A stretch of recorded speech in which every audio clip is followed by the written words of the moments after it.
नमस्कार, मी लतिका निंबाळकर. माझ्या चॅनलवरती तुमचं स्वागत आहे. आज मी तुम्हाला गवारीची सुक्की भाजी बनवून दाखवणार आहे. त्यासाठी बघा कढई गरम करत ठेवली, त्यामध्ये तेल टाकून घेऊया. 1 चमचा तेल टाकलेलं आहे. तेल चांगलं कडक गरम होऊन द्यायचं. तेल गरम झालेलं आहे. 1 चमचा जिरे मोहरी, थोडासा कढीपत्ता आणि 4 ते 5 पाकळ्या फक्त लसणाच्या कुटून घेतलेल्या आहेत बघा. आता हा लसूण चांगला जरा भाजून देऊया आपण.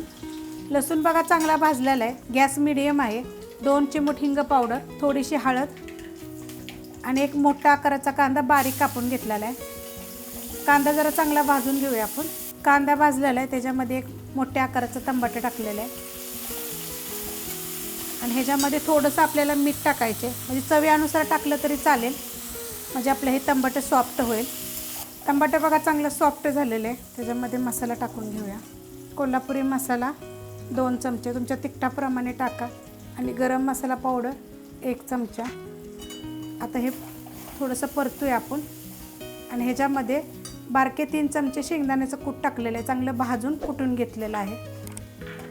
खलबत्त्यात कुटलेलं आहे. हे मिक्सरला बारीक केलं तरी चालेल, पण खलबत्त्यात कुटलं की नाही त्याची चव छान येते. आता ह्याच्यामध्ये बघा गवारी टाकायची. तर गवारी ही अर्धा किलो गवारी आहे आणि चांगली परतून घेऊया. आता ह्याच्यामध्येच चांगली परतून घेतली बघा. मसाल्यामध्ये अशी चांगली परतून घ्यायची, नाही तर काय करायचं माहिती आहे, मोकळ्या कढईमध्ये नुसती गवारी थोडंसं तेलाचा थेंब टाकून परतून घेतली तरी चालेल, पण गवारी धुवून पाणी चांगलं नितळायचं आणि नंतर परतायची तेलामध्ये, मस्त लागते. मी बऱ्याचशा रेसिपी टाकलेल्या आहेत बघा. कोथिंबीर म्हणजे न शेंगदाण्याचं कूट टाकता वगैरे असं सगळ्या वेगवेगळ्या पद्धतीनं मी गवारीच्या रेसिपी बनवलेल्या आहेत. तर कोथिंबीर टाकलेली आहे बघा. जास्त टाकली, जरा देशी आहे कोथिंबीर. आणि आपल्याला ह्यात थोडंसं पाणी टाकायचे, कारण जी आपली गवारी आहे ना ती शिजली पाहिजे. जास्त नाही टाकलेलं, एकदम थोडंसं पाणी बघा टाकलेलं आहे.